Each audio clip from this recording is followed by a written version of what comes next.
David Lloyd is one of ESPN's longest-running anchors, been with the network for 27 years. Yep. And right now the host of the 7 a.m. SportsCenter. Bright and early. Before ESPN, David was a sportscaster in Macon, Georgia, Charleston, South Carolina, Sacramento, and San Diego, working your way up the markets. Yeah. David is a native Westporter and a Staples graduate, then went on to Colgate University, majoring in international relations. So, David, welcome to 06880, the podcast. Dan, it is great to be here. You're a legend, a local legend down here. News filters up to Central Connecticut about 06880 and all of it. So it's a pleasure to be here with you. So how do you get from being an international relations major to a major sportscaster? It's a circuitous path, to say the least. I basically had a couple of false starts in my career. I was a flower salesman for a Canadian firm, which I don't know how I stepped into that. And then I was in advertising for a year. Didn't like either of those jobs. The advertising was in New York, and I was sitting at a desk, and it didn't appeal to me. And but I happened to meet a friend there named Joe Finkelstein, who had been an intern in a sports department in Macon, Georgia. And it was really Joe's idea to get me involved. He knew I really liked sports, and he says, if you don't like this job, you should just check it out. So I did. I moved down to Macon for a non-paid internship. My mom thought I was absolutely nuts, leaving an actual paying job for nothing. But I wound up learning the business. I got with some very generous people there who let me do things on air, even though I was terrible. And after almost a year there, I was able to parlay that into a paying job in Charleston. Yeah. So that got me started. So you've been all over the country. You back now in Berlin. And what was the sports landscape like when you were growing up here? Here in Westport? Here in Westport. Oh, my God. Well, first thing I remember is, playing Little League at Galt Field right there on the Saugatuck River. That something really hurt when I heard they had taken away Galt Field. Oh, I love playing ball there. Well, not only did they take away Galt Field on Imperial Avenue, but you know who ended up living there? Jim Nance, right? Jim Nance. Yeah. My stepfather, the late, great Wally Meyer, used to fill me in on all of that kind of stuff. Yeah. And anytime he saw Jim Nance, because my dad used to work, in Parks and Rec, anytime he saw Jim Nance, he'd pepper him with news about me. I'm sure Jim Nance didn't give a rat's back about that. But, so yeah, I knew about that. But it was such a great place to grow up, Dan. As you know, playing football down at the PAL football down at Bedford Junior High School and baseball. And, we had a big piece of property. It wasn't ours, but there's big woods behind my mom and dad's house. We'd play all day. So it was, it sounds halcyon, but it was just a great place to grow up, the beach and all of that. And where'd you get your sports news? There was no ESPN. Wow, yeah. I think I watched a little bit of Warner Wolf. Remember Warner Wolf back in the day? So we'd watch the New York stations. Let's go to the video. Yes, let's go to the video. I actually got to meet him once, and I was starstruck when I was just at the beginning of my career. But yeah, back in those days, you were pulling teeth. You'd wake up in the morning and you would read the newspaper, right? And that was how you got your information. My mom likes to tell the story that the way I learned to read was trying to figure out the Philadelphia Phillies box scores and what happened in the game that day. So we'd get the New York Times delivered every morning, and I'd get the sports section, and sort of that's how, it's not how my love of sports started, but it certainly helped foster it, that's for sure. My first job was sports editor of the Westport News. Oh, I know that, yes. And, that just doesn't exist now. Kids reading about themselves and reading about the games. By the way, you gave me great pub back in the day. I was a wrestler on the Staples team. Very good wrestler. I felt like you gave me a really good spin all the time. So I appreciate it. Here I am some 40, 50 years later saying thank you. But my sister cut out all the clippings and made a scrapbook for me. And your byline was there on every single one of those. And thanks. But that doesn't exist now. No. But what does exist is this international sports network, which has really redefined the way people consume. I don't like that word, but the way they get their sports. Yeah, and that's evolved. You're speaking, I hope, of ESPN. Yeah. That's evolved in just my time there. So I got to ESPN in 1997, and in those days, people consumed or got their sports by watching ESPN, and you had certain times of day when it was on, and if you weren't, in front of your television at 11 p.m. for Dan and Keith, you weren't going to find out what happened in sports that day. Now it is just so radically different from all that. We're all finding out stuff on our phones, and it's much more fractured and splintered than that. But when I first got there, that ESPN was the 800-pound gorilla. We might only be the 600-pound gorilla at this point, but we're still pretty prominent in the sports world. And but you have to adapt and evolve with the way people are getting their information. So we've done that through all sorts of means. Is there a typical day for you? Yeah. So if you had to say my typical day, today was a typical day. I woke up at 2:45. That's a.m. That's a.m., yes. Jumped in the car, drove to work about a half hour away. I get to my office, pop on the computer, check out the rundown. So I'm playing catch up from the moment I wake up, Dan, because I cannot stay up physically to watch the games at night, and most of it is happening at night. So I put on ESPN radio for my drive-in and sort of start to get caught up on what happened. And it's kind of like cramming for an exam. You're trying to bring in all this information so you can present it in a reasonable and logical way on SportsCenter. So anyway, get to my computer, start working through the rundown, and that's when sort of the writing period begins, and I will see, okay, you have the Heat Celtics game from last night. I'm dating ourselves. We're doing this on April 25th, but the Heat pulled off a big upset of the Celtics. So I'm going to have to write a little bit on that and how it happened and what went down. And we have research chiming in with facts and stats and things like that. And then after I'm pretty much done getting through the rundown, which takes me about an hour, I will then go to what we call screening, which is where our entire show pod is. And we'll discuss what kind of sound we might be using, what kind of highlights. Do I want to change something in a highlight here or there?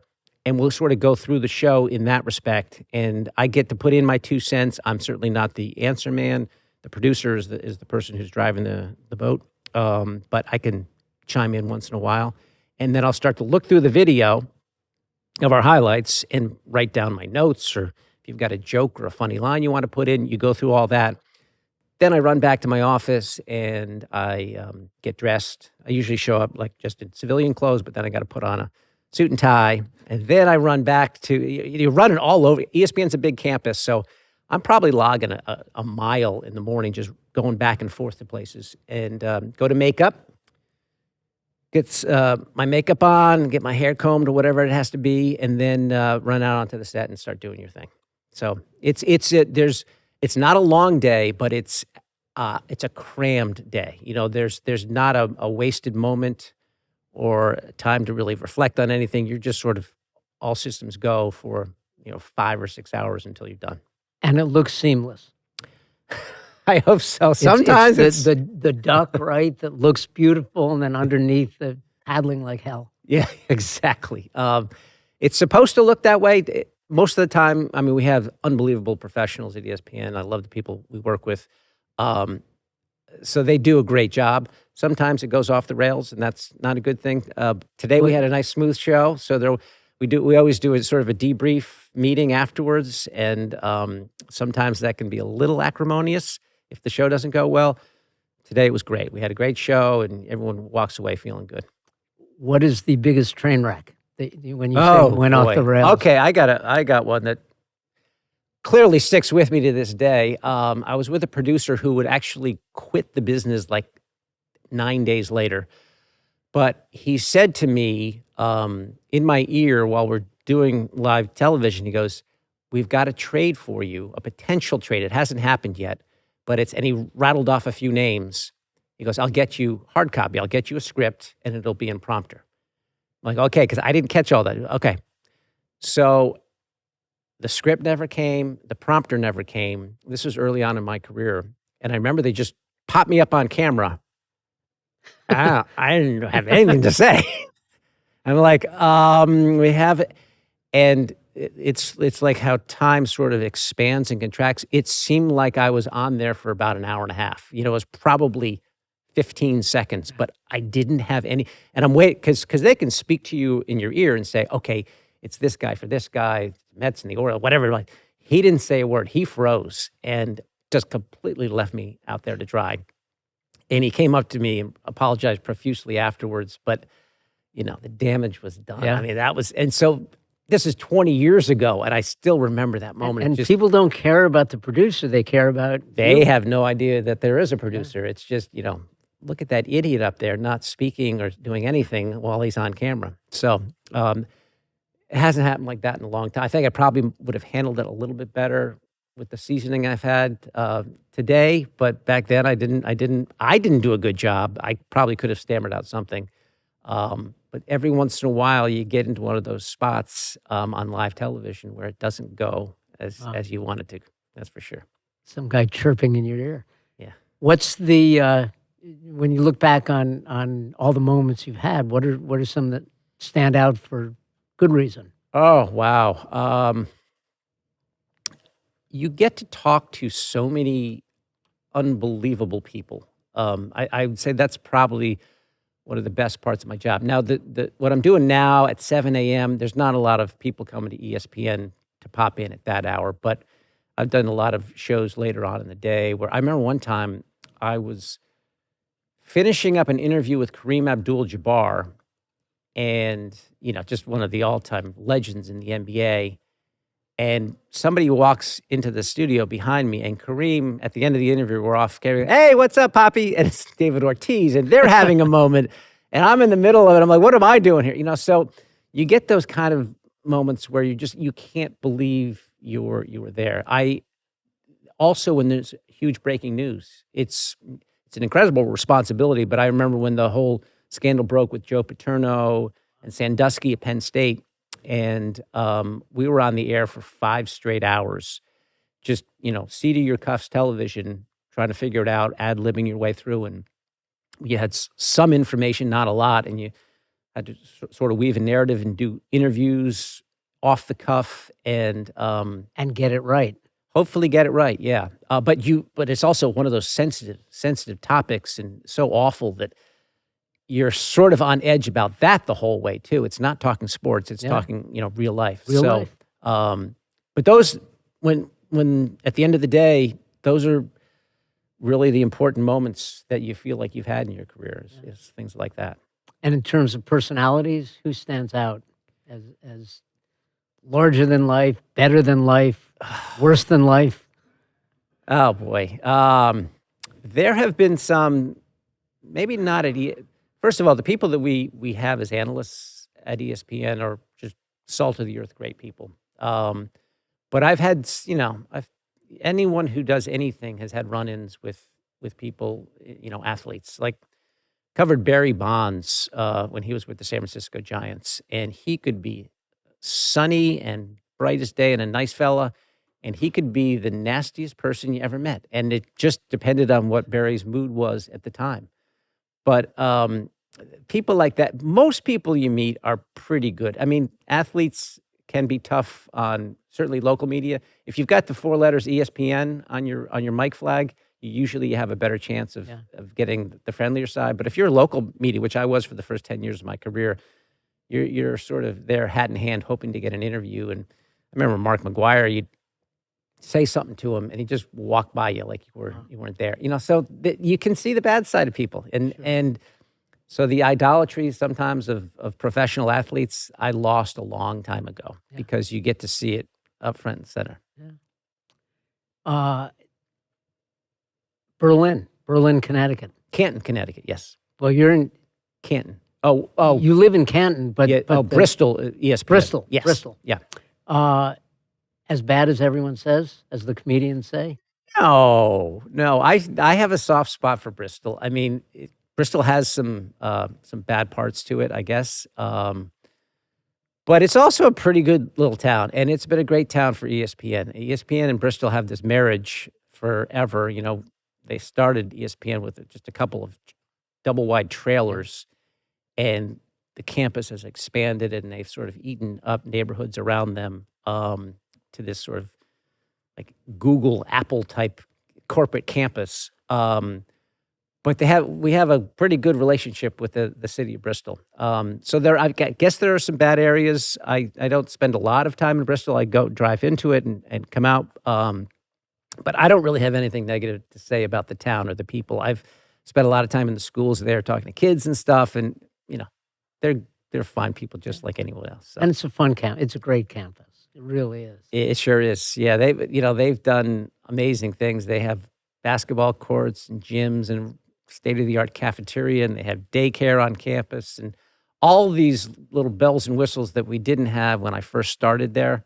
They've made it a really sweet place to be and to work. That's for sure. So let's pivot. Okay. Talk about the Susan Fund. This is dear to your heart. Absolutely. It's been going on for 40 years. Yes. My sister, Susan, who was a year younger than me, Staples grad, she was diagnosed with bone cancer when she was a senior at Staples, had her leg amputated, and died 13 months after her diagnosis. And an amazing kid, I look back at her and how strong she was, how joyful she was all of her life, and it still hits me to this day, Dan. But my mom, through her grief, somehow she said, in lieu of flowers, please send a donation. We're going to turn this around and do something good, make something good of Susan's death. So she started what we call the Susan Fund, which is basically a scholarship for all Fairfield County, for anyone who's had cancer, who has it or has had it in the past, and wants to continue with higher education of some sort. So it started as a little thing, and it's grown over the years. And it's, my mom was running the show for 40 years. She finally put down her sword a couple of years ago, but it was picked up by the current president. His name is Jeff Booth, who I talk about this like it's a mom and pop organization, but Jeff was a good friend of Susan's. They worked together at Fine Arts Theater. You remember it well. Kelly Frey Pollard was a friend of Susan's. She's on the board. My brother Will's on the board. So it's a collective of really dedicated people, some of whom have been there are people there who have lost other children with cancer. So they are dedicated, and they've built up this scholarship fund, this charity, over the years. And they've given, I think, over $2 million to kids in Fairfield County, not just kids, some adults as well. And so it's just a beautiful thing. We have a reception every June where we hand out the checks to the recipients. And you see people in all walks of life. You see people who are still in treatment, people who are sick, who have had issues because of their treatments. You see people who are 100% healthy. But instead of just sort of like mailing the checks, the Susan Fund, I know, thinks it's important to bring all of those people together in one room. And you see somebody from Trumbull talking to someone from Norwalk, and then there's a little bit of a community, and hopefully it fosters friendships and relationships moving forward. But we've had recipients from the Susan Fund who have come back to be on the board, and people, sending donations from years ago. So it's just been a beautiful thing. It can be sad at times, obviously, as because we're talking about kids with cancer and all the difficulties they may have. But it's been a rewarding thing. So Jeff Booth had come to find out that really we need to get the word out more. So I'm getting the word out here, Dan. I want people to know that, if you have been touched by cancer and you want to continue with your higher education, that the Susan Fund is there. And every school in Fairfield County should have information on how you can apply and how you can access the Susan Fund scholarship. But I'm doing the same thing right here. And that includes donating. Yes. Yeah. We've had, it basically lives by donations. And the Susan Fund has a mailing list, and we are always asking for people to continue to donate. But if you can, it's a great cause. It helps people here in your area, in your communities. And I think 98% of the money or something, 99%, there's a very small administrative thing for like printing up their flyers and their newsletters. Almost everything goes back to students. And the website is? Oh, geez. I think it's the SusanFund.org. I think so. The SusanFund.org. You asking all these tough questions here.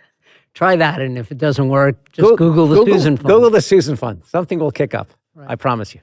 Any stories stand out of someone who has used that scholarship to, change their life? I'm sure there are many. Yeah, we have people from every corner of, what's very interesting? As we go through these receptions year after year, you would be amazed at how many kids who have sort of had to grow up in hospitals and have dealt with doctors and nurses, they turn around and want to get right back in and either become a doctor or a nurse. I mean, over and over again through the years, you see kids that they have up close seen a nurse or a doctor help them in some way, and they want to go back and do that for others. So it's a great thing. My mom has told me for years, every time they do interviews to try to find out about the applicants and the recipients, and they're always blown away by, what is it? Adversity reveals character, or whatever the saying is. I feel like you see some just incredible stories coming from these kids. So, and talk about adversity as a wrestler. That's a tough sport. That is a tough sport. What did thank do goodness for you? I don't do it anymore. Yeah, it's a tough sport in a couple ways. You're back in our day. I don't know if things have changed, but back in our day, we had to really cut a lot of weight. Right? Very unhealthy. Oh, terrible for a growing person. No, it's not a good idea. I used to have this thing. Everyone had these little tricks to lose weight before the match, but my favorite was I would turn the bath on and just turn the cold spigot on full, and then just sit in the bathtub for as long as I can take it, and my whole body would be shivering. And then I get out of the tub, and I couldn't stop shaking. But what that does is it forces your body to burn an intense amount of calories to keep the core, functional and existing. Yeah. So we did all sorts of stupid things in those days, just try to lose weight. So that was one element of it. And the other is it's mano a mano. So when you lose, you're getting your butt kicked out there in front of everyone to see. It's a tough psychological thing as well as physical. So and there's no one to blame or to share the credit with but yourself. You're up there. One kid gets his hand raised, another slinks off the mat, and it's you. Yeah. You cannot point fingers. Yeah. And I was fortunate enough that I won more than I lost, but I really only remember the losses.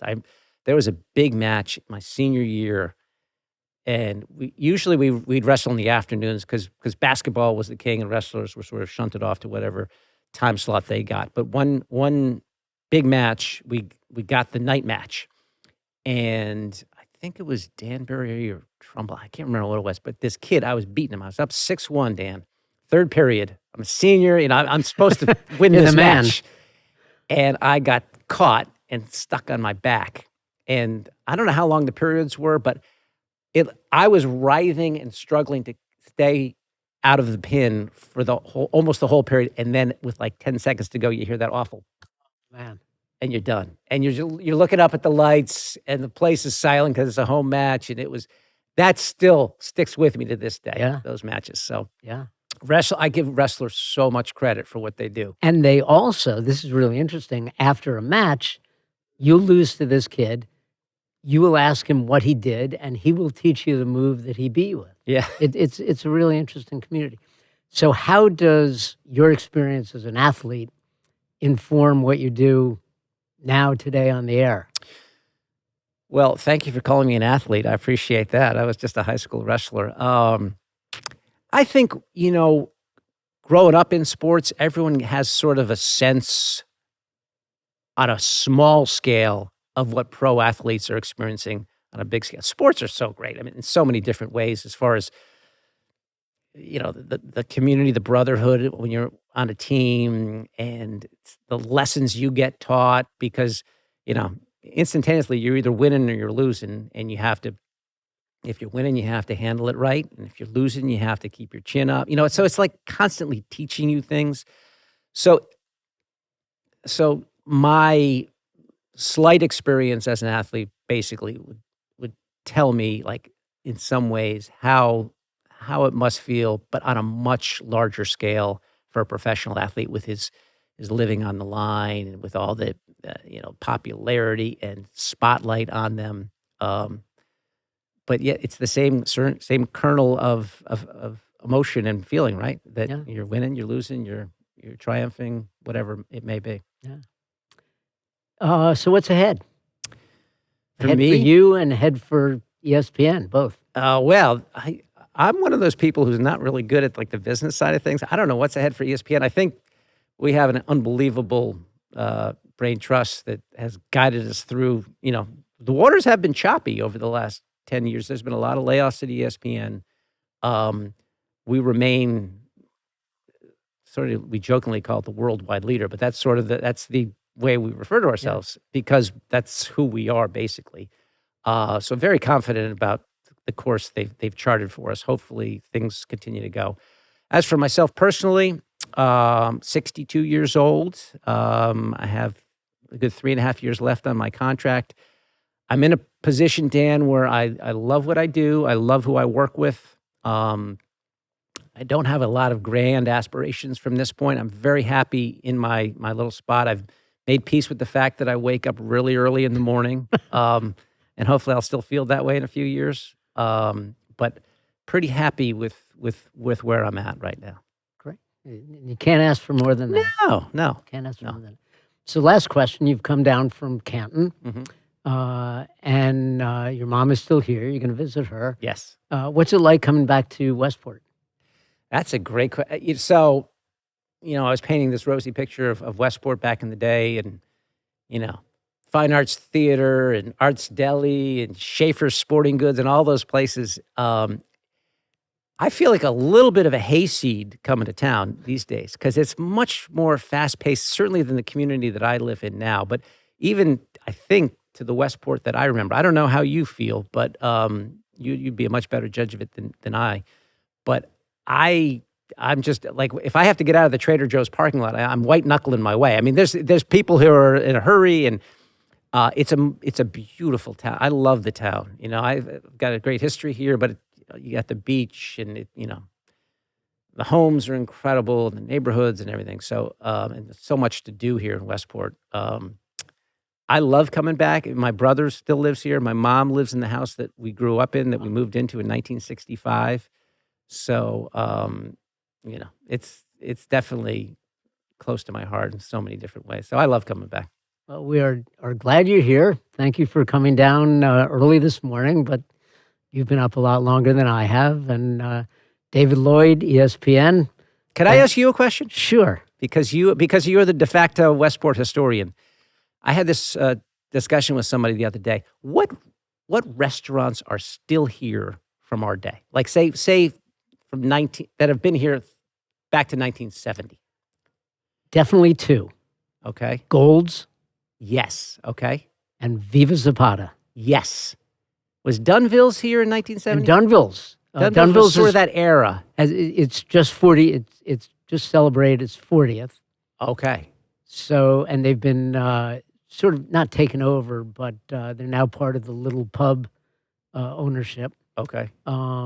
But a lot of them have come and gone. I miss what's the one you miss the most? I miss Arts Deli. I miss Westport Pizzeria. Remember on Main Street? Everybody misses Westport Pizzeria. Oh, the dining scene here is great. It's robust. There's a ton of places. But I would give anything for a Chubby Lane's hamburger or a Big Top hamburger. Big Top, you could smell the broiler from like 4 blocks away on the post road. I was like, oh, I smell Big Top. And that became like McDonald's, right? It's McDonald's now. Yeah. And if that doesn't tell you something, okay. that's Westport history right there in a nutshell. Yes. David Lloyd, I've learned a lot. Thanks for all you do for ESPN, for keeping us informed and involved. And it's been great having you on 06880, the podcast. Dan, it's been a pleasure speaking with you. Great to see you again.